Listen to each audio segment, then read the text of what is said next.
श्री विठल दास जी के मुख से जब जूठन नीचे गिरी तो पीछे ही उनके गुरुजी महाप्रभु जी खड़े हुए थे। महाप्रभु जी ने देखा, अरे आज तो विठल दास के मुख से जूठन नीचे गिर गई, लेकिन ये तो हमारी श्री प्रिया जी का अधरामृत है। बोले इस दिव्य भोग को श्री प्रिया जी अपने अधरों तक लेकर के गई हैं, कहीं किसी के पैर के नीचे आ गई तो अपमान हो जाएगा।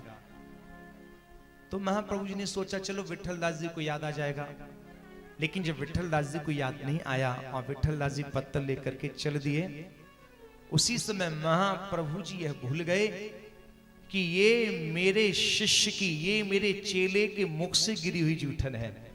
ये विचार मन में नहीं आया, उनके मन में यही विचार आया, बोले ये मेरे शिष्य की जूठन नहीं, ये तो हमारे प्रिया जी की मुख की जूठन है, ये तो हमारी श्री प्रिया जी के मुख को अधरामृत है, या भोग को श्री प्रिया जी अपने अधरन तक लेकर के गई हैं। और महाप्रभु जी जल्दी से गए और अपने चेले के मुख से गिरी हुई उस जूठन को अपने मुख में ग्रहण कर गए, पा गए। ये है सदगुरु की सहजता। देखो भैया, सांची बात तो यह है, ऐसा सदगुरु को द्वार तो वृंदावन में ही प्राप्त है सके, जहां गुरु शिष्य का भी किसी भी प्रकार का भेद का दर्शन नहीं होता। राधे राधे। वरना कोई गुरु के बगल में आए के बैठ जाए तो गुरु की भक्ति तन जाएगी भाई समय। राधे राधे। लेकिन महाप्रभु जी की सहजता तो देखो, इस विचार को भूल गए कि मैं इसका गुरु हूं, ये मेरा शिष्य है। राधे राधे। और उस शिष्य के मुख से गिरी हुई उस महाप्रसाद के लिए प्रसन्नता पूर्वक ग्रहण कर गए। हरिवंश नाम है जहां तहां तहां उदारता।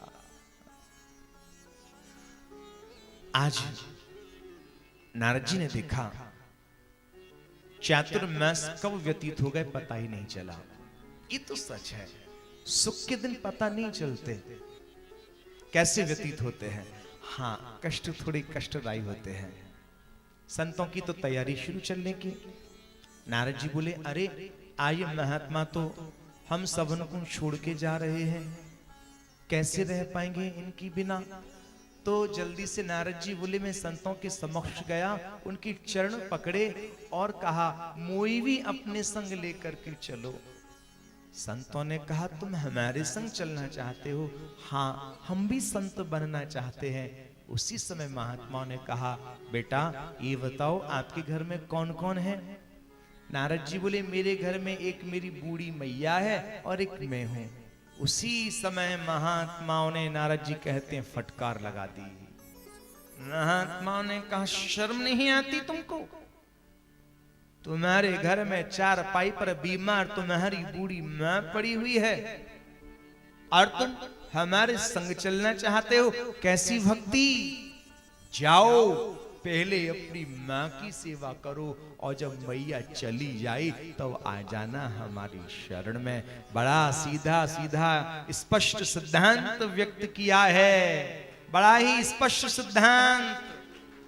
हमारे घर में जीते जागते चलते फिरते भगवान यदि हैं तो कहीं ना कहीं वह हमारे बूढ़े माता पिता है। क्षमा कीजिएगा, मुझको नास्तिक मत समझ लेना। क्या घर में किसी ने भगवान को चलते फिरते देखा?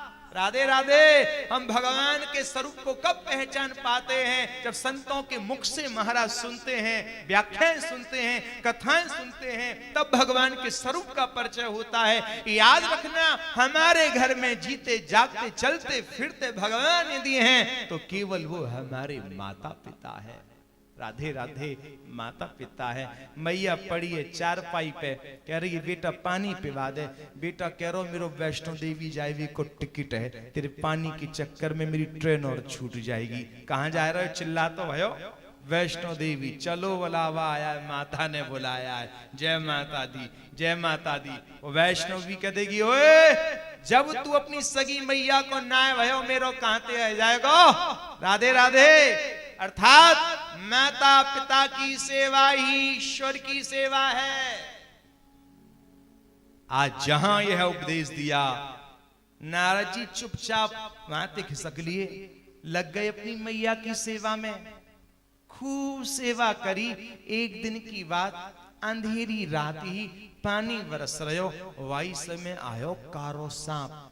नारद जी बोले मेरी माँ के लिए उस काले सांप ने डस लिया और मेरी माँ की हो गई गोविंदाय नमो नमः। हमारी मैया हमें छोड़ के चली गई। लेकिन यहाँ ऐसा वर्णन आता है, नारद जी ने स्वयं कहा, बोले हमने 13 दिन तक प्रतीक्षा नहीं की। यहां तक कि ना तो नारद जी ने पीपल के ऊपर हड़िया टांगी, ना घी का दीपक जलाया, क्योंकि शरीर महाराज घर में जब तक पूर्ण क्रिया नहीं हो जाती एक दीपक प्रज्वलित करके रखते हैं। ऐसा बताते हैं कि वो जीवात्मा वहां निवास करती है, जब तक शय्यादान नहीं हो जाता तब तक वो जीवात्मा वहां स्थिर रहती है और सब कुछ देखती है कि कौन हमारे लिए कैसा क्या कर रहा है। राधे राधे। एक बार हमने एक समाचार पत्र में पढ़ा, पीछे के पृष्ठ पर समाचार पत्रों में भी बहुत विशेष जानकारियां आती हैं। हम लोग क्या करते हैं, कहाँ लूट हुई, कहाँ चोरी हुई, कहाँ एक्सीडेंट हुआ, केवल उस समाचार को पढ़ करके ही अखबार पढ़ लेते हैं। क्योंकि अखबार में भी बीच में कुछ ऐसे पृष्ठ होते हैं, यदि कोई नियमित उन पृष्ठों का अध्ययन कर ले तो भारत का बहुत बड़ा विद्वान बन सकता है साहब। राधे राधे। राष्ट्र का बहुत बड़ा विद्वान। ऐसे समाचार, लेकिन हम उन लेखों को नहीं पढ़ते हैं साहब। केवल लूट की, चोरी की इन्हीं वारदातों को पढ़ के, या व्यापार से संबंधित कोई जानकारी है। खैर, तो उसमें आया लंदन में वैज्ञानिकों ने शोध किया कि कुछ दिनों तक वो आत्मा वहां निवास करती है। तो हमने बाबूजी से कहा, पिताजी से कहा अपने, बाबूजी आत्मा रहती है। बोले कैसे पंडित हो? तो बोले इस बात को तो कर्मकांड भी स्वीकार करता है। बोले जब जीव चला जाता है तो घी का दीपक क्यों जलाते हैं? क्योंकि वो जीवात्मा वहां निवास करती है। लेकिन नारद जी ने ना तो पीपल पे हड़िया टांगी, ना घी का दीपक जलाया। आज ये तो छोड़ो, यहां तक कि नारद जी ने अपनी मां का अग्नि संस्कार भी नहीं किया। शरीर लिया, बहती हुई गंगा में ही प्रवाहित कर दिया। राधे राधे। अब कोई सुन रहा होगा तो क्या कहेगा? कर्मकांड कहता है जिस शरीर की पूर्ण क्रियाएं नहीं होती, कौन बनता है वो? भूत है, प्रेत। तो कर नारद बाबा की डोकरी भूतनी बनी या प्रेतनी? क्योंकि यहां तो एक भी क्रिया नहीं की, प्रश्न ही नहीं उठता। राधे राधे। प्रश्न ही नहीं उठता। गीता के वचन स्वयं भगवान श्री कृष्ण कह रहे हैं, अनन्य चिंत्यन्तो माम ये जना पर्युपासते तेषां नित्याभियुक्तानां योगक्षेमं वहाम्यहम्। वाह हरियाणा वालों, गजब कर दिया। क्या इस भूमि में कृष्ण गरज गरज करके बोला। क्या कह रहे हैं कृष्ण? योगक्षेमं वहाम्यहम्। बड़ा सीधा सा स्पष्ट अर्थ है। कृष्ण कहते हैं जो रुच रुच के मेरा श्रृंगार करता है, रुच करके मुझे भोग लगाता है, मेरे उत्सव मनाता है, मेरे नाम के गुणानुवादों को गाता है, दिन रात मेरे नाम की मस्ती में झूमता है, यदि ऐसा कोई मेरा अनन्य भक्त है और यदि उसके माता पिता का श्राद्ध आ जाए, दिन आ जाए, तो कृष्ण कहते मेरा अनन्य भक्त मेरे सिवाय, मेरी भक्ति को सिवाय और कुछ करेगा नहीं।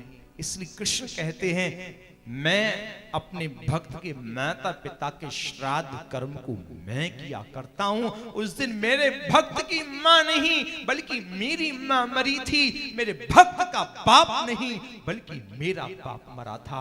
अनन्य चिंत्यन्तु मां ये जना पर्युपासते तेषां नित्याभियुक्तानां योगक्षेमं वहाम्यहम्। कृष्ण जब भी बोला गरज करके बोला है, ऐसा बोलने वाला और कोई दूसरा देवता का स्वरूप दिखाई नहीं देता। इसलिए मात्र कृष्ण के ही लिए कहा गया कृष्णम वंदे जगत गुरु। एक मात्र कृष्ण को ही कहा गया। महाराज इतना स्पष्टवादी, इतना स्पष्ट बोलने वाला दर्शन और कहां होगा? राधे राधे कहां होगा? ये तो साव हरियाणा की माटी को कमाल है। राधे राधे। जब मुझे मेरे पास निमंत्रण आया ना कि हरियाणा में कथा कहना, यद्यपि मुझे ज्यादा हरियाणा में कथा कहने का सौभाग्य नहीं मिला, मैं हरियाणा में तीसरी बार ही आया हूँ। विशेषकर से छत्तीसगढ़, मध्य प्रदेश, महाराष्ट्र, झारखंड इधर जाना बहुत होता है कथाओं के लिए। इस क्षेत्र में मेरा ज्यादा आना जाना नहीं, लेकिन मैं इसी भाव से आया। देखो कितनी पावन भूमि है, क्योंकि इसी हरियाणा में ही ठाकुर जी ने आज गीता का ज्ञान उपदेश दिया कि महाराज सारा विश्व जिसको स्वीकार कर रहा है। राधे राधे।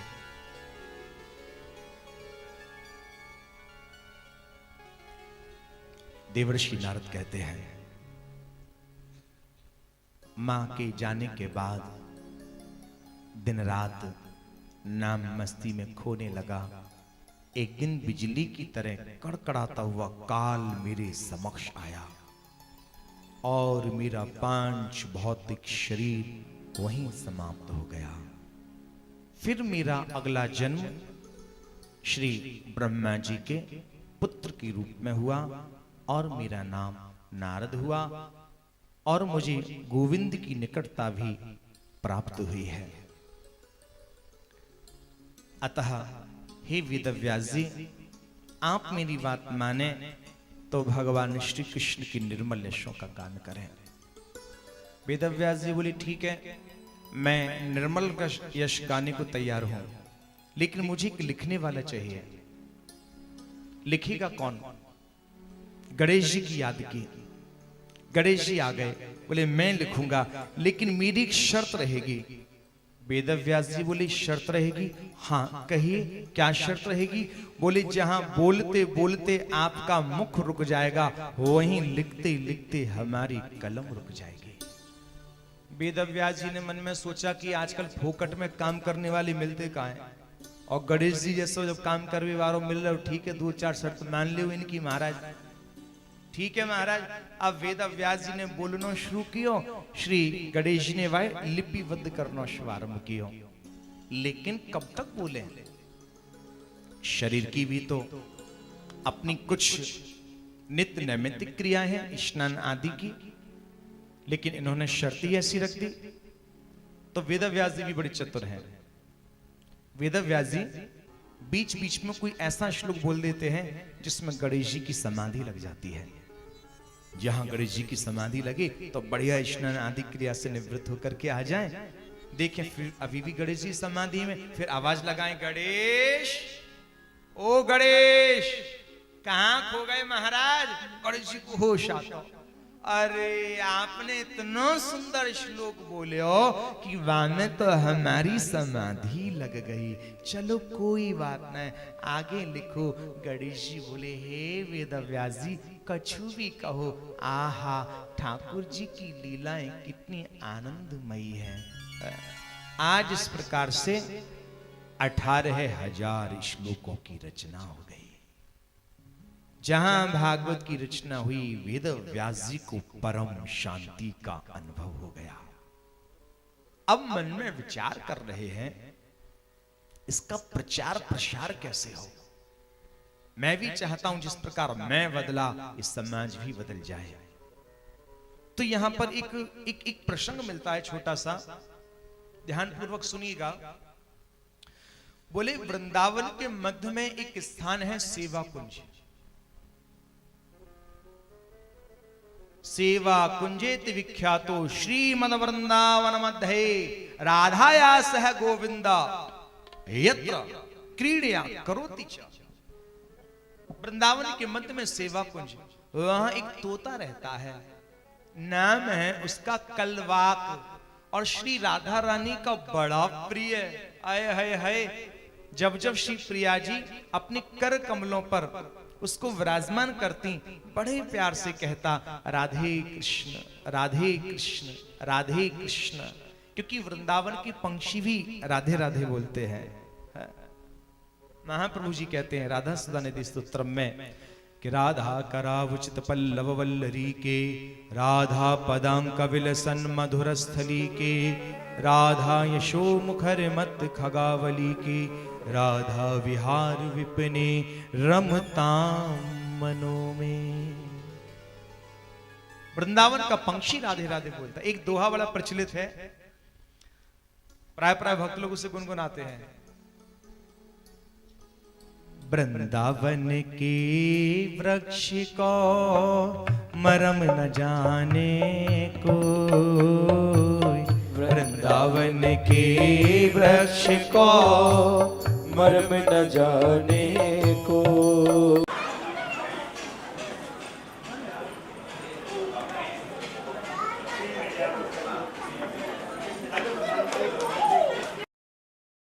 वृंदावन में जाकर के देखिए रिक्शे वाला भी घंटी ना बजा करके राधे राधे। आजकल तो ई रिक्शों की भीड़ ज्यादा हो गई वहां, लेकिन सबके मुख से एक ही आवाज सुनाई देगी, राधे राधे राधे राधे।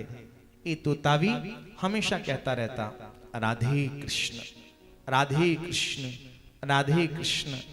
न जाने एक दिन क्या हुआ, ये तोता राधा कृष्ण की जगह कहने लगा गोपी कृष्ण गोपी कृष्ण गोपी कृष्ण। जहां राधे राधे की जगह गोपी कहा, प्रिया जी समझ गई और श्री किशोरी जी बड़े प्रेम पूर्वक प्रीति पूर्वक कहती हैं, हे लीला शुक कहा भयो, आज तो तू मेरे नाम को भूल गयो।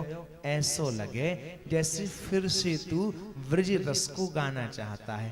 ठीक है, अब तू मेरे इस वृंदावन से चला जा। गोपी भाव को गा ये रुदन करने लगा। हे किशोरी जी, ये आप क्या आज्ञा दे रही हो, हम आपके वृंदावन के बिना रह नहीं पाएंगे।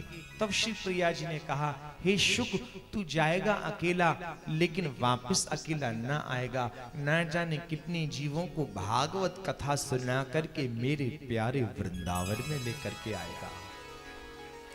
हे लीला शुक तू चला जा, तू चला जा।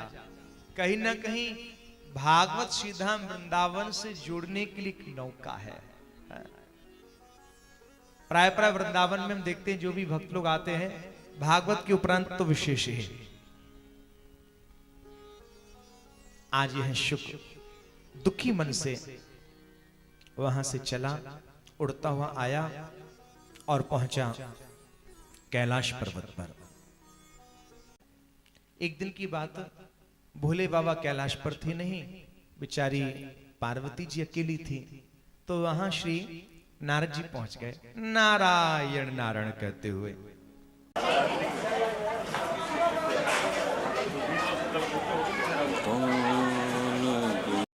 मैं आपसे एक बात पूछूं, बुरा तो नहीं मानोगी?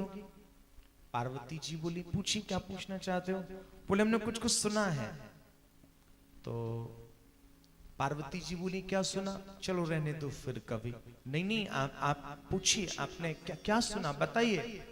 बस माता जी यही सुना कि भोले बाबा आपसे कुछ छुपाते हैं। भोले बाबा कुछ छुपाते हैं? हाँ ऐसा मैंने सुना। किसने कहा? नहीं सुना है, सच बताओ। तो पार्वती जी कहती है, नारद जी ऐसा नहीं है, भोले बाबा हमसे कभी कुछ नहीं छुपाते। नहीं कुछ तो छुपाते होंगे।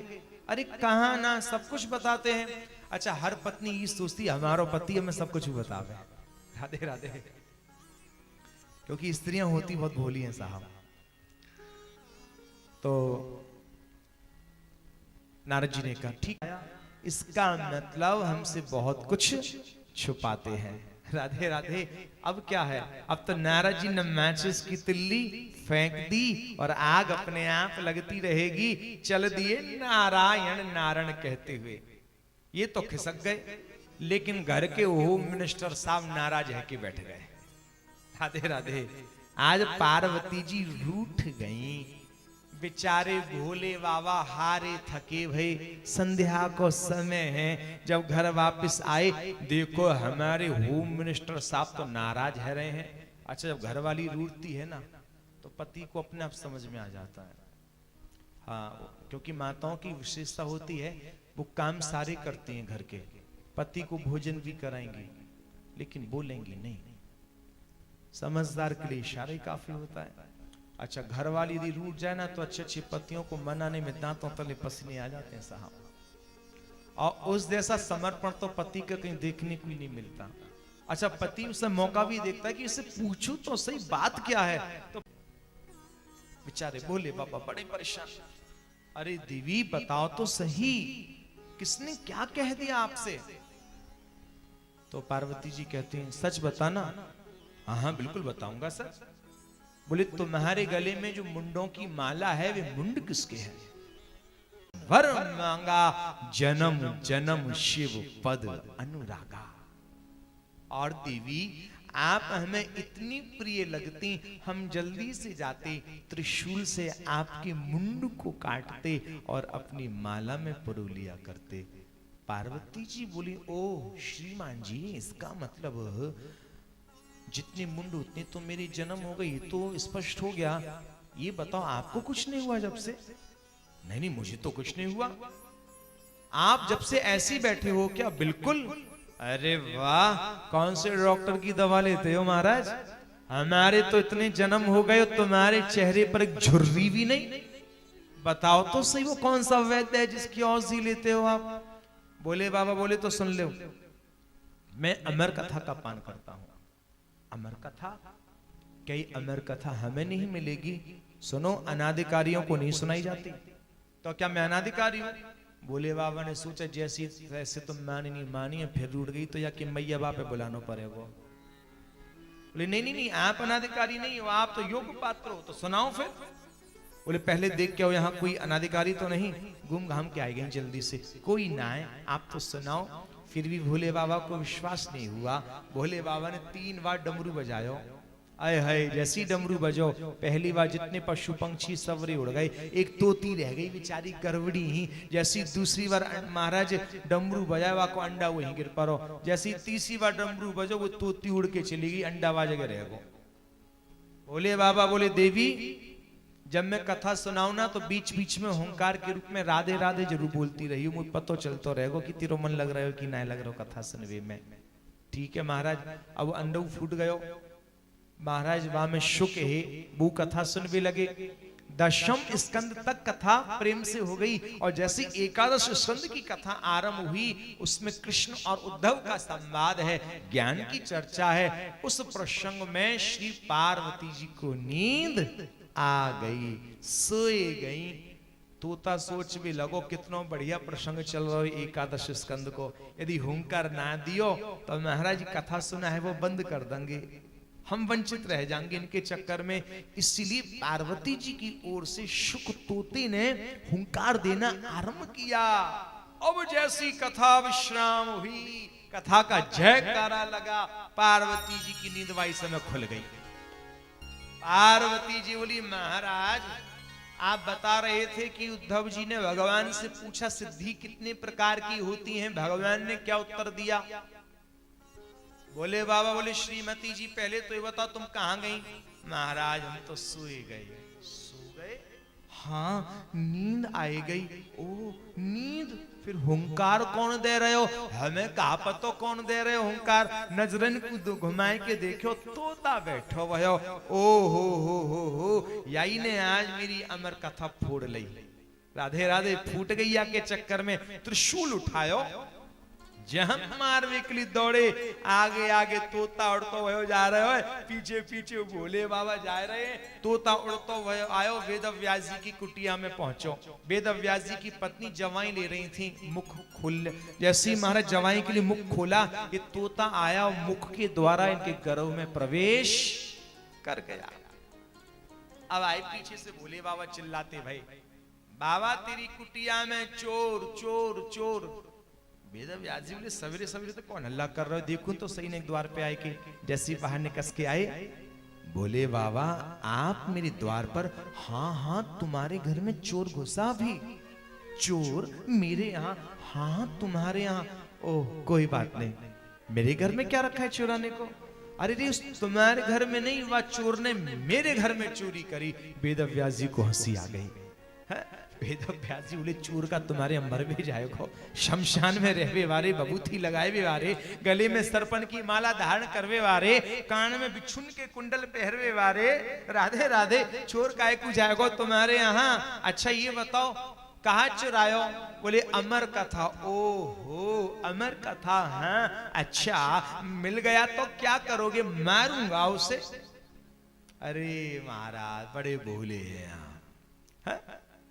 जिस जीव की आत्मा ने एक बार कृष्ण कथामृत का पान कर लिया हो, वो किसी भी योनि में चली जाए, राधे राधे, किसी भी योनि में वो बिना कृष्ण कथा को गाए रह नहीं पाएगी।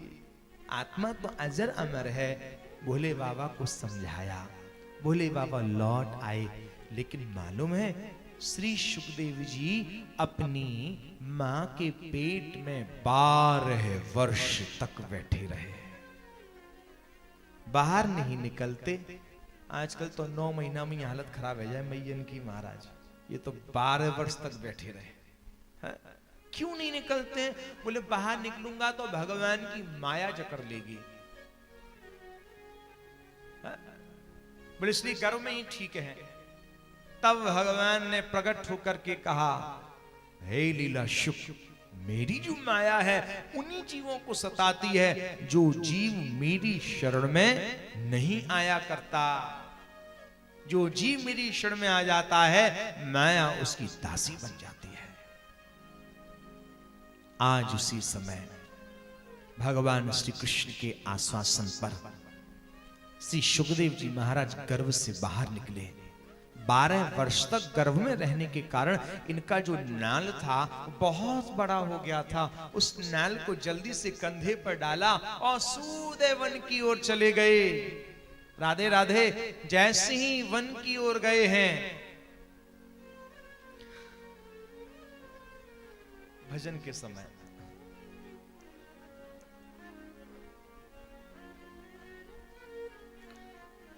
फिर सबरे कथा से हटके कैमरा पे पहुंचा कि हमारो फोटो आए भी वारो होगा। राधे राधे।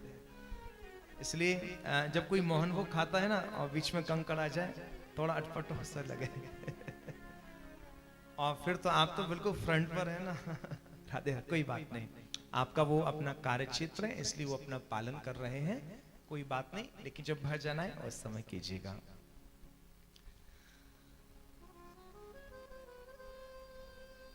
प्रसंग कहां चल रहा था? हाँ, नाल कुडारो कंधा पे, क्योंकि शिशु का गर्भ में जो पालन पोषण होता है वो नाल के द्वारा है। क्योंकि माँ के पेट से वो नाल जुड़ी रहती है, माँ जो भी खाती है उससे बच्चे की भी उदर की पूर्ति होती है। अब 12 वर्ष तक रहे तो नाल बहुत बड़ा हो गया, कंधे पे डाला, सीधे वन की ओर चले गए। अब पीछे से इनके पिताजी ने लगाई दौड़। बोले जैसे तैसे तो छोरा भाई पैदा है तो दौड़ भी लगो महाराज। आवाज लगा रहे हैं, रे बेटा ठहर जा, रे बेटा ठहर जा। अरे साहब मुड़ के भी नहीं देखा। क्यों? बोले मुड़ करके देख लिया और पिताजी के प्रति मोह हो गया तो भजन नहीं कर पाऊंगा। तब उनकी ओर से वृक्षों ने कहा, ऐसे सभी जगह विराजमान योगेश्वर सुखदेव मुनि के चरणों में प्रणाम करते हैं। यम प्रप्रजंतमनुपेतमपेत कृत्यम द्वैपायनो विरह कातर आजुहाव पुत्रेति तन्मयतया तरवो विनेतुस्तम सर्वभूत हृदयम मुनि मानतोस्मे। वन में चले गए, लौट के नहीं आए। वेदव्यास जी बोले जैसे तैसे छोरा भयो बाबा जी बन गो। बाबा जी कौन थे? कह में जो जावा जी थे बाबा जी में चलो जाए। बहुत से महात्मा कह में बाबा जी बन में बड़ो फायदा है। बोले कैसो फायदा? बोले मूड मोड़ाए 3 गुण सर की जावे, खाज खाएवे को लड़ुआ मिले और लोग कहे महाराज। बोलो राधे राधे। ये बोले मेरा छोरा तो बाबा जी बन गो भाई, कैसे लौटेगो? उसी समय वेद व्यास जी के 2 शिष्य आए। हम आपके पुत्र को लेकर के आ सकते हैं। कैसे? बोले आपकी भागवत की रचना के द्वारा। और उसी समय आज 2 श्लोक भागवत के लेकर के वेद व्यास जी के शिष्य चले, पहुंचे उन कंदराओं में जहां सुखदेव मुनि समाधिस्थ हैं। और वहां पहुंच करके वेणु गीत का श्लोक बोला कि वरहा पीणम नटवर वपुः कर्णयोः कर्णिकारम विव्रत वासः कनक कपिशम वैजयंतीं चमालाम रंध्रानु वेणु रदर सुधया पूरयन गोप वृंदहि वृंदारण्यम स्वपद रमणम प्राविशद गीत कीर्ति। इसका जो अर्थ है बड़ा प्यारा भाव, बोले संध्या का समय है, श्याम सुंदर गौचारण करके वन से लौट करके आ रहे हैं। चौहों ओर गाय ही गाय है, आगे गाय पाछे गाय, इत गाय उत गाय गोविंद को भावे गैयन संग वसवो।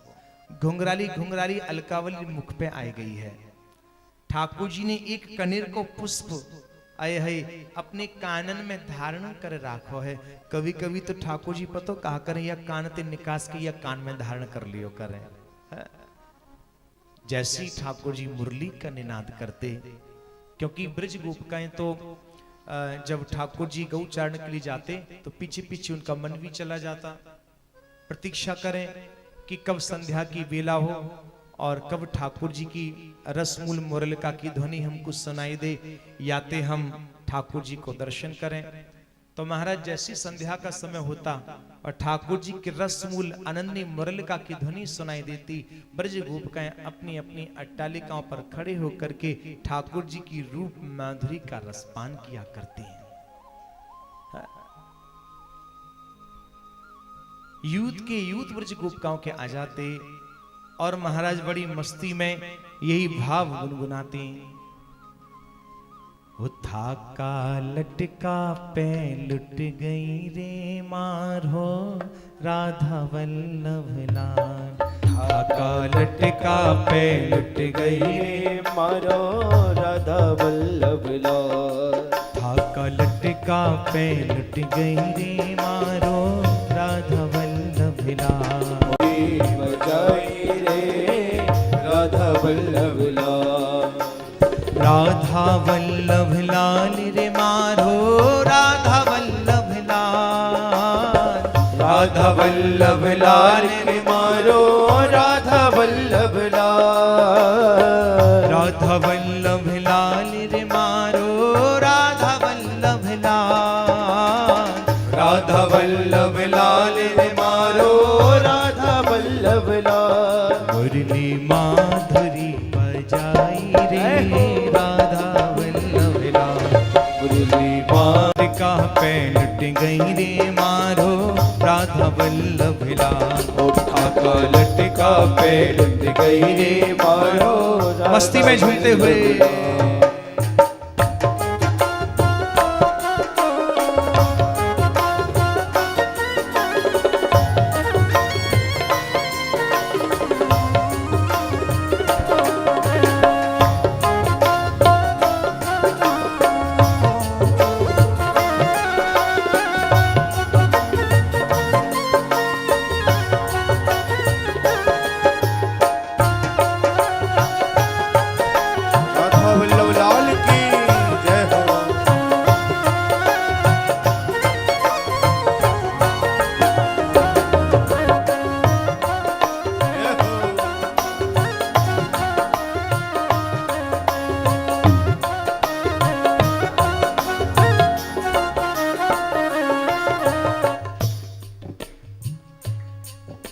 एक गोपी कहती है, मुरली की आवाज माने बरसाने सुनी छे। मुरली की आवाज माने बरसाने सुनी थी। मुरली की आवाज माने सुनी छे। बरसाने सुनी जे सखी बरसाने सुनी जे। और जैसे ही वंशी की आवाज सुनाई दी, मैं तो महलन से उतर आई राधा वल्लभ लाल। मैं तो महलन से उतर आई राधा वल्लभ लाल। मुरली माधुरी बजाई रे राधा वल्लभ लाल। मेरी बांसुरी बजाई रे राधा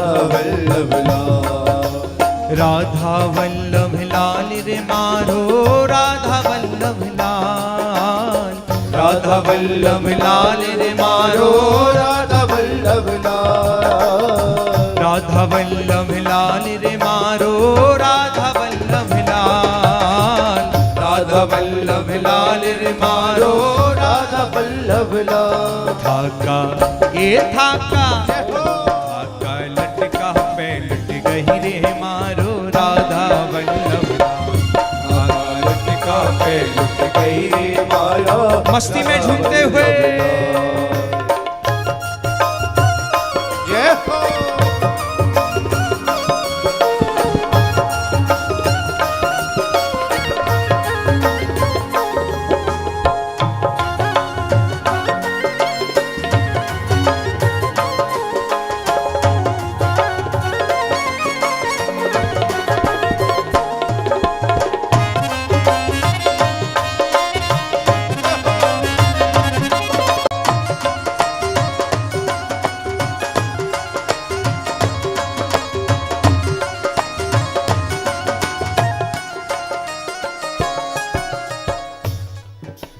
मुरली की आवाज माने गहवर में सुनी छे, मुरली की आवाज माने गहवर में सुनी थी।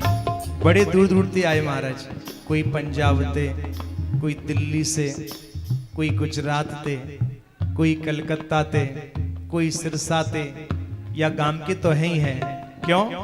राधा वल्लभ लाल, राधा वल्लभ लाल रे मारो, राधा वल्लभ लाल, राधा वल्लभ लाल रे मारो, राधा वल्लभ लाल, राधा वल्लभ लाल रे मारो, राधा वल्लभ लाल, राधा वल्लभ लाल रे मारो, राधा वल्लभ लाल। मुरली ये मुरली, जय हो। मुरली माधुरी बजाई रे, राधा वल्लभ मुरली बांसुरी बजाई रे, राधा वल्लभ लाल। आज कथा का कौन सा दिन है? कितने दिन और शेष? 5 दिन। अरे साहब अभी से थक जाओगे तो कैसे काम चलेगा? फिर परसों तो कन्हैया आए भी वारो है जन्म लेके, यानी संकोच त्याग की मस्ती में झूमते, उठाओ दोनों हाथ और तालियों की मीठी मीठी सेवा करते हुए जय हो।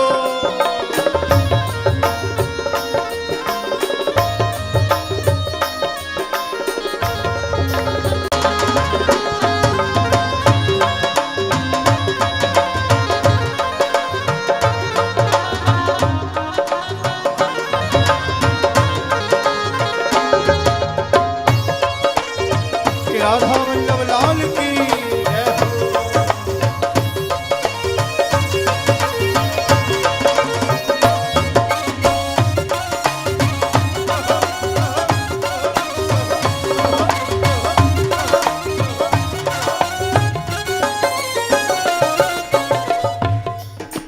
मुरली की आवाज मानी यमुना पे सुनी छे, मुरली की आवाज माने यमुना पे सुनी है। मुरली की आवाज मानी यमुना पे सुनी छे, मुरली की आवाज माने यमुना पे सुनी है। यमुना पे सुनी छे सखी, यमुना पे सुनी छे, यमुना पे सुनी जे सखी, यमुना पे सुनी जे। मैं तो मटे की फोड़ाई रे, राधा वल्लभ लाल, मैं तो मट की फोड़ाई रे, राधा वल्लभ लाल। मैं तो मटे की फोड़ाई रे, राधा वल्लभ लाल, मैं तो मट की फोड़ाई रे, राधा वल्लभ लाल। राधा वल्लभ लाल रे मारो, राधा वल्लभ लाल, राधा वल्लभ लाल रे मारो, राधा वल्लभ लाल। राधा वल्लभ लाल रे मारो, राधा वल्लभ लाल, राधा वल्लभ लाल रे मारो, राधा वल्लभ लाल। ये थाका, ये थाका, थाका लटका पे लट गई रे मारो, राधा वल्लभ लाल, आहा लटका पे लट गई जय हो। मारो, राधा वल्लभ लाल।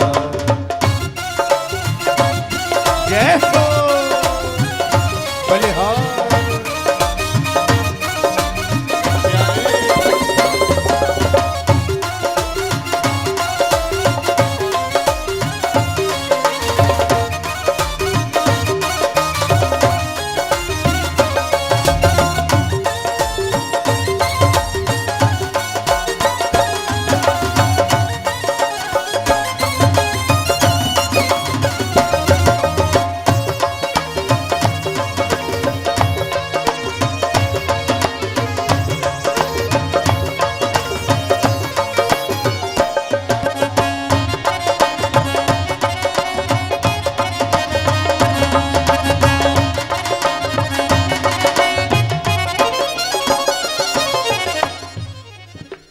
मुरली की आवाज माने वृंदावन सुनीचे, मुरली की आवाज माधुरी बजाई रे राधा वल्लभ लाल, माधुरी बजाई रे राधा वल्लभ लाल। आका लटका पे लुट गई रे मारो राधा वल्लभ लाल, आका लटका पे लुट गई रे मारो राधा वल्लभ लाल। आका लटका पे लुट गई रे मारो राधा वल्लभ लाल, आका लटका पे लुट गई रे मारो राधा वल्लभ लाल। मारो राधा वल्लभ लाल, मारो राधा वल्लभ लाल। मारो राधा वल्लभ लाल, मारो राधा वल्लभ लाल। मारो राधा वल्लभ लाल। मारो राधा वल्लभ लाल।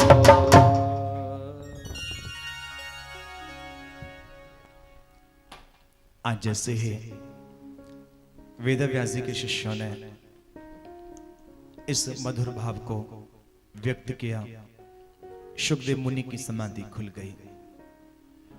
विचार करने लगे, ठाकुर जी हैं कितने सुंदर, कृष्ण हैं कितने प्यारे। अरे प्यारे तो हैं, फिर एक विचार आया, लेकिन लोभी है वो। कृष्ण काहे का लोभी है? बोले माखन मिश्री को, एक ब्रज की गोपी जब माखन मिश्री को प्रलोभन देती तभी उनके पास जाया करतो।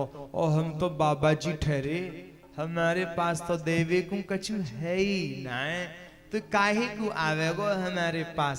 यानी फिर से समाधि में बैठ गए।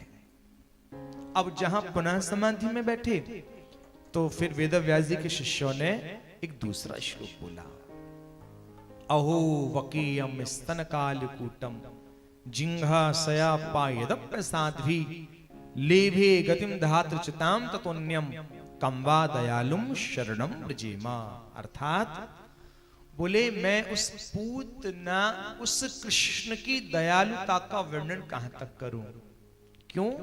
बोले एक बार आई थी पूतना अपने स्तनों में जहर लगाकर कृष्ण को मारने के लिए, और कृष्ण ने उस जहर पिलाने वाली को अपनी मां की गति प्रदान कर दी। अरे भैया देखो देखो, जो मारने वाले को भी अपनी मां यशोदा की गति प्रदान कर दिया करता हो, ऐसे देवता की शरण में कौन जाना नहीं चाहेगा। कम्बा दयालुम शरणम व्रजेमा। जहां सुखदेव जी ने यह भाव सुना दौड़ पड़े। अरे भैया कृष्ण तो इतने सरल, अवई अवई तुमने ये दो श्लोक बोले, कहा हमको भिक्षा में प्राप्त होंगे। वेदव्यास जी के शिष्य बोले, महाराज आप दो श्लोकों की बात कर रहे हो, हजारों श्लोक मिलेंगे, आओ हमारे संग। लेके आ गए, लाकिन के पिताजी के सामने खड़ो कर दिया, ये तो तुम्हारा छोरा, अब समारो अपने छोरा है। वेदव्यास जी प्रसन्न हो गए, और पहले यद्यपि योग पात्र तो हैं वो व्यासपीठ पर बैठने के भागवत के, लेकिन फिर भी परीक्षा ली कि इनमें वो योग्यता है या नहीं, वरना कल के दिन समाज में ये चर्चा का विषय ना बन जाए। खुद का बेटा था इसलिए व्यास गद्दी इनको प्रदान कर दी। पहले परीक्षा ली, क्योंकि इनकी दिव्यता का भाव कहां तक का है। जिस समय गर्भ से जब निकले और जब जंगलों की ओर गए तो स्त्रियों ने सुखदेव जी को देख करके वस्त्र नहीं पहने थे, जो सरोवर के किनारे स्नान कर रही थी। इनके पिताजी को देख के वस्त्र पहन लिए। इनके पिताजी को बड़ो बुरा लगो, बोले आवई आवई मेरो जवान छोरा यहाँ तो निकस्ट गयो, काऊ ने वस्त्र ना पहने, और जब मैं बूढ़ो यहाँ आयो तब तुमने वो बूढ़ी देख के वस्त्र पहने लिए, वेद क्यों? तब उन स्त्रियों ने कहा आपका पुत्र साधारण नहीं है, साक्षात योगेश्वर है। राधे राधे। साक्षात योगेश्वर है। स्त्री पुरुष का भेद इसके चित्त में नहीं है। आप स्त्री पुरुष का भेद जानते हो महाराज, इसलिए हमने आपको देख करके वस्त्र पहने, लेकिन आपके पुत्र में स्त्री पुरुष का भेद नहीं, इसलिए हमने आपके पुत्र को देख करके वस्त्र नहीं पहने। फिर भी और भी कुछ परीक्षाएं ली। योग पात्र जब इनको जाना, तब श्रीमद् भागवत जी इनके लिए भेंट की है। आय हाय हाय। जब से श्री सुखदेव जी के पास भागवत जी पहुंची, भागवत जी और भी ज्यादा मीठी है गई। क्यों? सुख यानी तोता। तोता जिस फल में चोंच लगा दियो करे वो कैसो है जाए? मीठो। नहीं, कुछ लोग कहते हैं वो चोंची उसी फल पे लगाता है जो मीठा होता है। बोलो राधे राधे।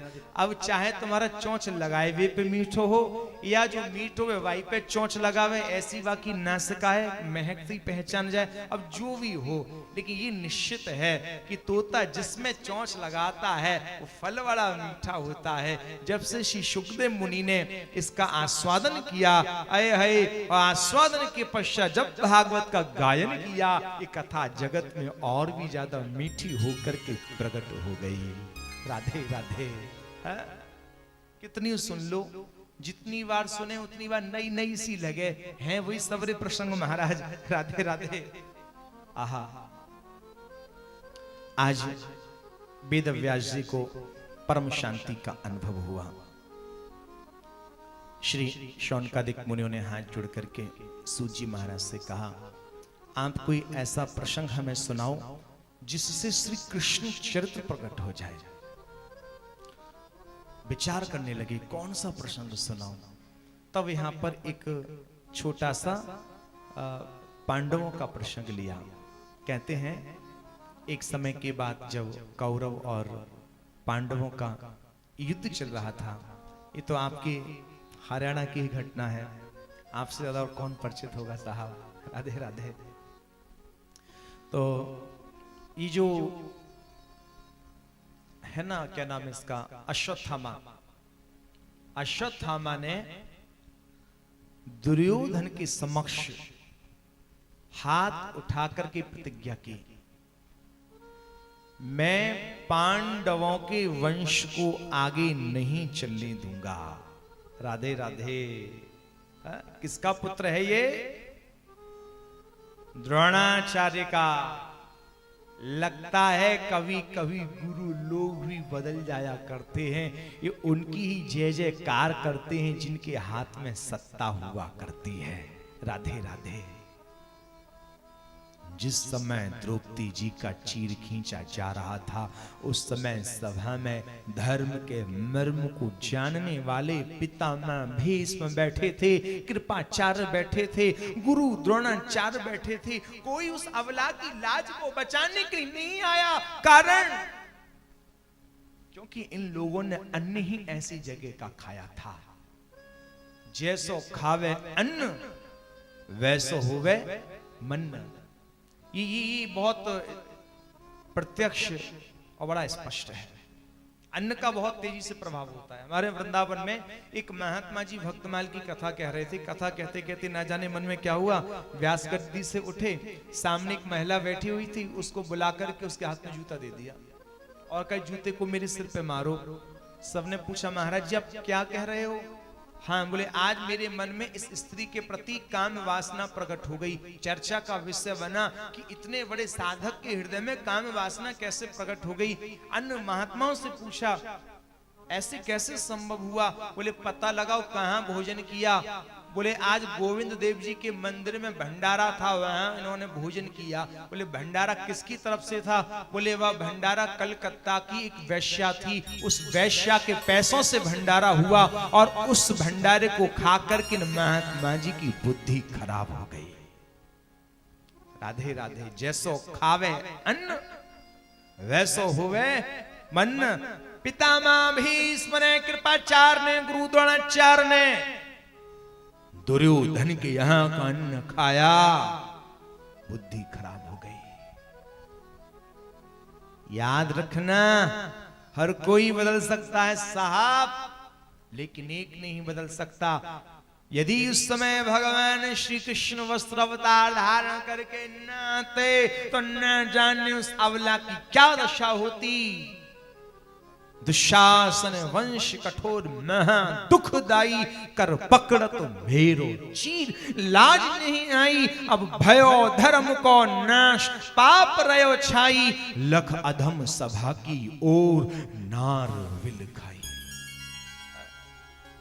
उस समय कृष्ण वस्त्र अवतार धारण करके आए थे। समझ में ही नहीं आ रहा था कि नारी विच साड़ी या साड़ी विच नारी, नारी ही की साड़ी या साड़ी ही की नारी है। आज उन्हीं पांडवों के बच्चों के ऊपर संकट के बादल मंडरा रहे हैं। दुर्योधन के समक्ष श्रद्धा मैंने प्रतिज्ञा की, चल पड़ा, पहुंचा पांडवों के शिविर में, उस स्थान पर जहां पांडवों के बच्चे शयन कर रहे हैं। सोते हुए उन बच्चों की नृशंस हत्या कर डाली। सश्वत्थामा ने मुंड धड़ से अलग कर डाले। द्रौपदी जब शिविर में पहुंची, रक्त रंजित जब शव देखे, चीख पड़ी, हा कृष्ण, हा अर्जुन। जहां चीखी कृष्ण अर्जुन दौड़ करके आ गए। अर्जुन कहता है, द्रौपदी तू चिंता मत कर, तेरे शोक के अश्रु जब ही पहुंचूंगा जब तेरे बच्चे को, मारने वाले को तेरे सामने ला करके खड़ा ना कर दूं। कृष्ण कहते हैं, अर्जुन आ बैठ, रथ तैयार है, देर किस बात की। रथ में अर्जुन को बिठाया, रथ के जो घोड़े दौड़ाए, भाग के सत्थामा के लिए पकड़ा, घसीटते हुए लेकर के आए, द्रौपदी के चरणों में ला करके पटक दिया। अर्जुन कहता है, द्रौपदी तेरे बच्चों का हत्यारा तेरे चरणों में पड़ा है, बोल क्या सजा देनी है। द्रौपदी कहती है, शर्म नहीं आती आपको, छोड़ दो इस मारने वाले के लिए। अरे जिस गुरु से आपने धनुर्विद्या सीखी, आज उन गुरु के पुत्र को मारोगे। मुझे इस बात का दुख नहीं, मेरे बच्चे मारे गए, कष्ट है तो केवल इस बात का है, मेरे बच्चे अबोध थे, मेरी जीवन की यही अभिलाषा थी, काश हमारे बच्चे और बड़े हो जाते, एक बार नजर भर करके कृष्ण का दर्शन भर कर लेते, भले ही हमारे बच्चों का कुछ होता। उसी समय कृष्ण कहते हैं, अर्जुन एक बात याद रखना, आतताई को कभी छोड़ना नहीं चाहिए, और जिसमें कोई ब्राह्मण यदि आतताई है तो उसको मृत्यु दंड नहीं देना चाहिए। धर्म संकट में पड़ गए, आतताई तो है लेकिन ब्राह्मण है, क्या करें, समझने में विलंब नहीं हुआ। उसी समय खंग का प्रहार उनके मस्तक पर किया, मणि को निकाला, ढक्के दे करके बाहर से अपमानित करके राज्य से कर दिया। चला तो गया लेकिन इसकी नजर पड़ गई कहां, वो अभिमन्यु जो चक्रव्यूह की रचना में मारे गए हैं, उनका जो अंश है वह उत्तरा के गर्भ में पल रहा है। अश्वत्थामा ने सोचा, कल के दिन यदि कहीं इस बालक ने जन्म ले लिया, पांडवों का वंश आगे बढ़ जाएगा, मेरे वचन का क्या होगा। आज बेचारी उत्तरा घबरा गई।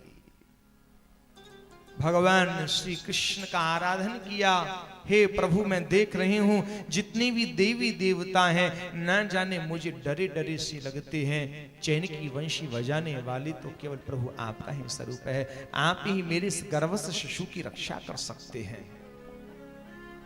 भगवान ने विचार किया, बोले ये जो उत्तरा है रिश्तेदारी में मेरी भांजी बहू लगती है, और इसके गर्भ में जो शिशु है ये भागवत को सुनने वाला परम भक्त राजा परीक्षित होगा, इसकी रक्षा करना मेरा धर्म एवं कर्तव्य है, क्या करें।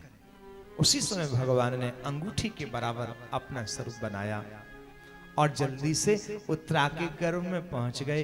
कह रहे हैं, बहू बेटी तू चिंता मत करियो, बेटा चिंता मत करियो, जब तक ये तेरो शिशु जन्म नहीं ले लेगो मैं या की गर्भ में रक्षा करूंगा, रक्षा करूंगा।